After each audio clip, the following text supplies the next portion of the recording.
Moving to a new country is like starting a new chapter in a book you have never read before.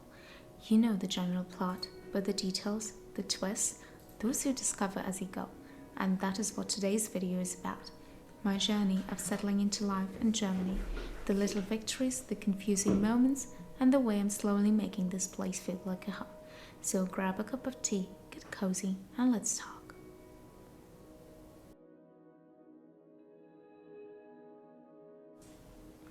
One of the biggest things when moving to a new country is getting the essentials sorted. Things like a phone number, a residence permit, and actually proving you exist in the system. It's funny how something as simple as receiving an official letter can feel like a milestone. I remember getting the confirmation of my residence and just staring at it thinking, well, I guess this is real now. Having the ability to work and study legally here felt like another layer of belonging clicking into place. It's these small administrative victories that make you feel less like a visitor and more like someone who's actually building a life. Of course, it doesn't happen overnight. Bureaucracy has its own timeline, and sometimes patience is the real test of adapting to a new country.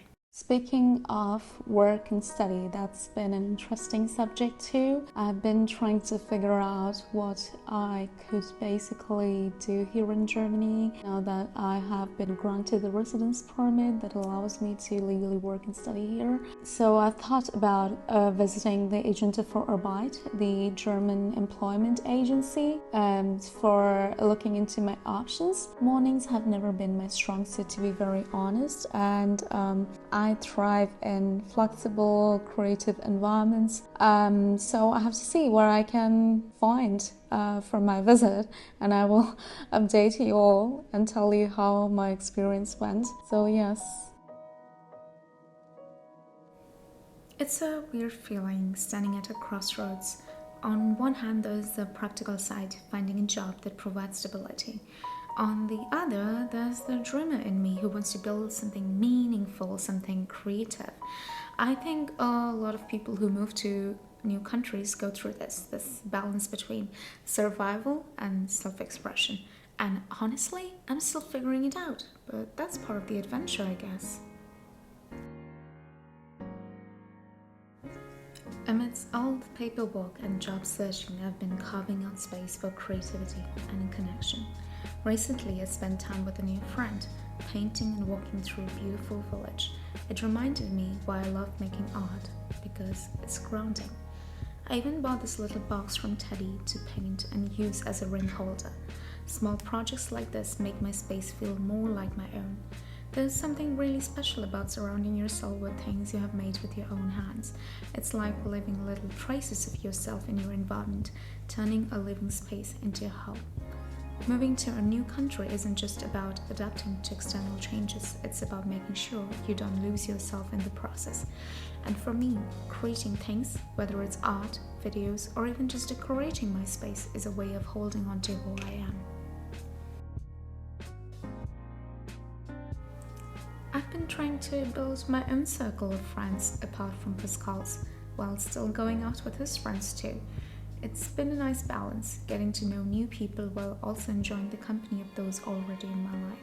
Slowly but surely, I'm finding my place here, and it's been really nice.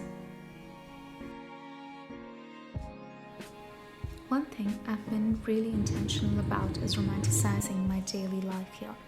Because when you move somewhere new, especially a place as picturesque as Germany, it's easy to fall into the routine of just getting by. But I don't want to just exist here, I want to experience it. So I take my time walking through the city, noticing the details, cobblestone streets, the smell of fresh bread from bakeries, the way the air fills just before it rains. These small moments, they add up, they turn an ordinary day into something worth remembering. And I think that's important no matter where you are, whether you have lived somewhere for years or you have just arrived. There's always something beautiful to notice. You have to just look for it. So that's where I'm in my journey so far, figuring things out one step at a time. If you've ever moved to a new country, I'd love to hear about your experience. What was the hardest part? What made you feel at home? Let's talk in the comments. And if you enjoyed this video, don't forget to like and subscribe. really supports my channel. Thanks for hanging out with me today. Until next time, take care and romanticize your life a little, yeah?